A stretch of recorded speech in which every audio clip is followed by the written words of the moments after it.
நீங்கள் பார்த்துக் கொண்டிருப்பது AJK டிவியின் புதுவை மாலை. வணக்கம். சென்டாக் நிதி முறைகேடு குறித்து CBCID பிரிவு விசாரணை நடத்த தலைமை செயலர் உத்தரவிட்டுள்ளதால் கல்வித்துறை அதிகாரிகள் கலக்கமடைந்துள்ளனர். புதுவை அரசு மூலம் சென்டாக் மாணவர்களுக்கு நிதி உதவி வழங்கப்பட்டதில் முறைகேடு நடந்திருப்பதாக புகார் எழுந்ததை தொடர்ந்து உயர்கல்வித்துறை இயக்குநர் கரிகாலன் துறை அதிகாரிகள் ஊழியர்களிடம் விசாரணை நடத்தி பல்வேறு ஆவணங்களை ஆய்வு செய்து சுமார் 30 மாணவர்களின் 20 லட்சம் ரூபாய் பணம் போலியான நபர்களுக்கு மாற்றப்பட்டது கண்டறியப்பட்டு அதன் அறிக்கையை கல்வித்துறை செயலர் ராகேஷ் சந்திராவிடம் அளித்தார். அதனை ஆய்வு செய்த அவர் முதல் கட்டமாக முறைகேட்டில் தொடர்புடைய காசாளர் வேல்முருகனை சஸ்பெண்ட் செய்து உத்தரவிட்டார். மேலும் பணம் கையாடல் செய்யப்பட்டுள்ளது குறித்து தலைமை செயலருடன் ஆலோசனை நடத்தினார். மேலும் இந்த மோசடியில் ஓய்வு பெற்ற சில அதிகாரிகளின் கையெழுத்து போலியாக இடம்பெற்றுள்ளதாகவும் தகவல் வெளியானதால் அது தொடர்பாக முதலமைச்சருடன் ஆலோசனை நடத்திய தலைமை செயலர் உயர்கல்வித்துறை முன்னாள் அதிகாரிகளிடமும் விசாரணை நடத்தினார். இதையடுத்து அதிகாரிகளின் போலி கையெழுத்து பற்றிய விசாரணைக்காகவும் போலி மாணவர்களை கண்டறிந்து சட்ட ரீதியான நடவடிக்கை எடுக்கவும் CBCIDக்கு தலைமை செயலர் சத்யவதி உத்தரவிட்டுள்ளார். இதற்கான கோப்பு IG ரன்வீர் சிங் கிருஷ்ணியாவுக்கு அனுப்பி வைக்கப்பட்டுள்ளது. இதையடுத்து ஓரிரு நாளில் CBCID கண்காணிப்பாளர் ரவீந்திரன் தலைமையிலான அதிகாரிகள் சென்டாக் நிதி முறைகேடு குறித்த விசாரணையை தொடங்க உள்ளனர். இந்நிலையில் மோசடியில் ஈடுபட்டவர்கள் கைது செய்யப்படலாம் என்பதால் அதிகாரிகள் ஊழியர்கள் மத்தியில் கலக்கம் ஏற்பட்டுள்ளது. புதுவை மாநில திராவிட முன்னேற்றக் கழக விவசாய அணி சார்பில் நடைபெற்ற மரக்கன்று நடும் பணியை மாநில அமைப்பாளர் MA சுப்பிரமணியன் துவக்கி வைத்தார். புதுவை மாநில திராவிட முன்னேற்றக் கழக விவசாய அணி சார்பில் 6000 மரக்கன்றுகள் நடும் விழா அரும்பார்த்தபுரம் அரசு உயர்நிலைப் பள்ளியில் நடைபெற்றது. விவசாய அணி அமைப்பாளர் சோமசுந்தரம் தலைமையில் நடைபெற்ற விழாவில் மாநில அமைப்பாளர் MA சுப்பிரமணியன் சிறப்பு விருந்தினராக கலந்து கொண்டு 6000 மரக்கன்றுகள் நடும் பணியை துவக்கி வைத்தார். கழக பொருளாளர் அனிபால் கென்னடி, தலைமை செயற்குழு உறுப்பினர் சோமசுந்தரம், தொகுதி செயலாளர் ஏம்பலம் செல்வம், பொதுக்குழு உறுப்பினர்கள் பழனி, மல்லிகா மாயகிருஷ்ணன், அருள் செல்வி, தொகுதி கழக செயலாளர்கள் செந்தில்குமார், திராவிடமணி, நடராஜன், ராமசாமி, விவசாய அணி துணை அமைப்பாளர்கள் பரமபதம், மாயகிருஷ்ணன், பாரதிதாசன், செல்வநாதன், மகளிரணி அமைப்பாளர் நிர்மலா சுந்தரமூர்த்தி, தொழிலாளர் முன்னேற்ற சங்க செயலாளர் பிராங்க்லின் பிரான்சுவா, மீனவரணி அமைப்பாளர் கோதண்டபாணி, ஆதி திராவிடர் நலக்குழு அமைப்பாளர் அன்பு சூரியன், மகளிரணி துணை அமைப்பாளர் அமுதா, உழவர்கரை ஜெரோன், எமில், சந்திரகுமார், தட்டாஞ்சாவடி இளங்கோ, ஊசுடு தொகுதி இளஞ்செழியன், பாண்டியன், சேதராப்பட்டு கண்ணன் மற்றும் கழக நிர்வாகிகள் பலர் மரக்கன்று நடும் விழாவில் கலந்து கொண்டனர். புதுவை வருவாய்த்துறை ஊழியர்களின் ஆலோசனை கூட்டம் JVR மஹாலில் நடைபெற்றது. புதுவை வருவாய்த்துறை ஊழியர்கள் நலச்சங்கத்தின் மாதாந்திர கூட்டம் JVR மஹாலில் நடைபெற்றது. சங்கத் தலைவர் வருவாய் அதிகாரி சக்திவேல் தலைமையில் நடைபெற்ற கூட்டத்தில் தாசில்தார்கள் யஷ்வந்தையா, தில்லைவேல், வினயராஜ், சந்திரகுமார், வருவாய் அதிகாரி சச்சிதானந்தம், துணை தாசில்தார்கள், கிராம நிர்வாக உதவியாளர்கள் மற்றும் கிராம நிர்வாக அலுவலர்கள் பலர் கலந்து கொண்டனர். கூட்டத்தில் 1967ஆம் ஆண்டு அப்போதைய மக்கள் தொகை அடிப்படையில் பிரிக்கப்பட்ட வருவாய் கிராமங்களை தற்போதைய மக்கள் தொகை அடிப்படையில் பிரிக்க வேண்டும் என்பது குறித்தும், கிராம நிர்வாக அதிகாரிகளுக்கு பணிச்சுமை அதிகமாக இருப்பதால் அனைவருக்கும் சமமாக வழங்க வேண்டும் என்பது குறித்தும், வருவாய்த்துறை ஊழியர்கள் மீது பொய் வழக்குகள் பதிவதை வாபஸ் பெறுவதோடு பதவி உயர்வுகளை காலத்தோடு வழங்க வேண்டும் என்பன உள்ளிட்ட கோரிக்கைகள் குறித்து ஆலோசனை நடத்தப்பட்டது. மேலும் கோரிக்கைகள் குறித்து அனைத்து வருவாய்த்துறை ஊழியர்களுடன் பேசி தீர்மானமாக ஏற்றி அரசின் கவனத்திற்கு எடுத்துச் செல்வது என்றும் கூட்டத்தில் முடிவு செய்யப்பட்டது. புதுவையில் சேவை வரியை நீக்க கோரி அனைத்து உணவகங்களும் நாளை முழு அடைப்பு போராட்டம் நடத்த உள்ளதால் அதனை நம்பியுள்ள மக்கள் பாதிக்கப்படும் சூழல் ஏற்பட்டுள்ளது. உணவகங்கள் மற்றும் ஹோட்டல்களில் வழங்கப்படும் உணவுகளுக்கு ஏற்கனவே வாட் வரி விதிக்கப்பட்ட நிலையில் தற்போது மத்திய அரசு சேவை வரியும் விதித்துள்ளதால் இந்த இரட்டை வரி விதிப்பு சுமை மற்றும் பணவீக்கம் காரணமாக விலை அதிகரிப்பு சுமையும் நுகர்வோரை பெரிதும் பாதிக்கும் நிலை ஏற்பட்டுள்ளது. எனவே இந்த சேவை வரி விதிப்பை மத்திய அரசு ரத்து செய்ய கோரி அகில இந்திய ஹோட்டல்கள், ரெஸ்டாரண்ட்டுகள் உரிமையாளர்கள் சங்கம் இந்தியா முழுவதும் கதவடைப்பு போராட்டத்திற்கு அழைப்பு விடுத்துள்ளதால் புதுவையிலும் ஹோட்டல்கள், ரெஸ்டாரண்ட்டுகள், ஸ்வீட் ஸ்டால்கள், பேக்கரிகள், மெஸ்கள் இயங்காது என்று புதுவை ஹோட்டல்கள் சங்கம் அறிவித்துள்ளது.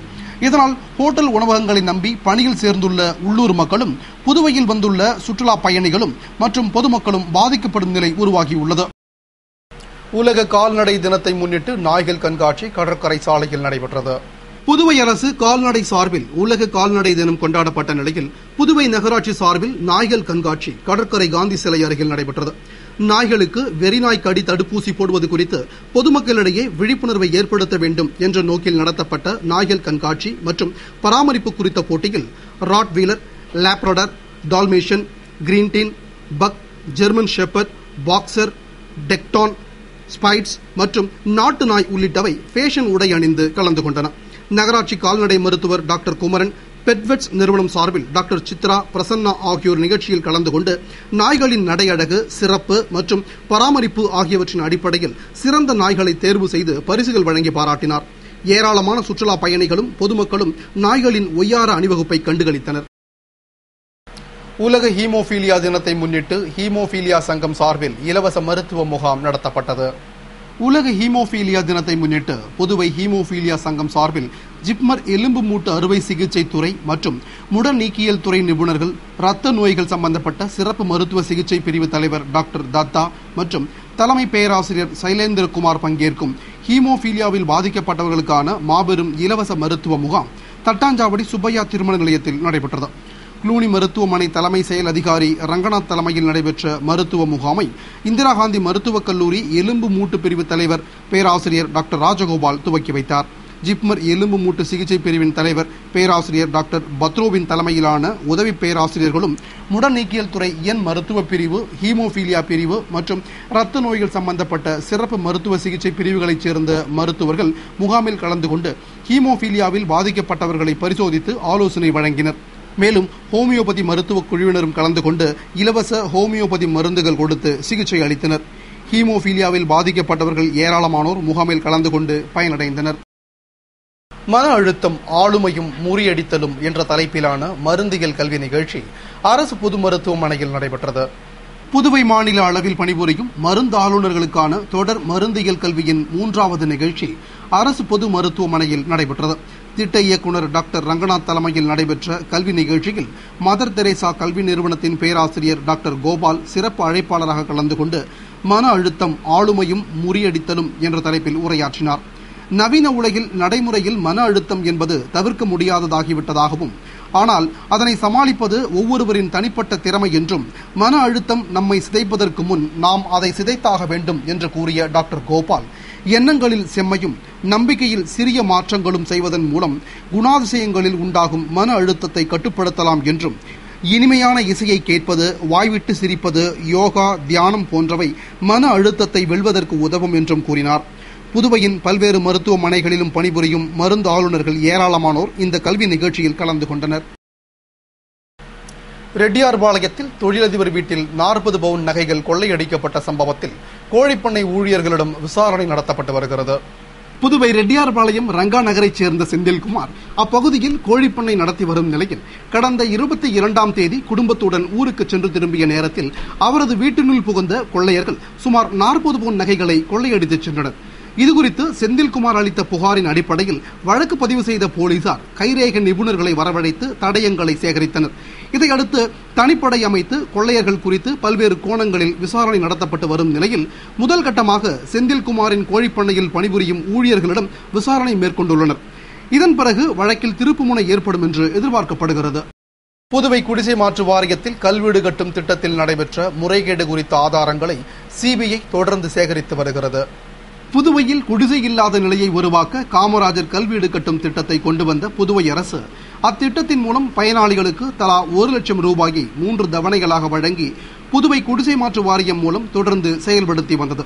இந்நிலையில் இத்திட்டத்தை செயல்படுத்தியதில் பல்வேறு முறைகேடுகள் நடந்துள்ளதாக புகார் எழுந்ததை தொடர்ந்து அது தொடர்பான வழக்கு சிபிஐக்கு மாற்றப்பட்டது.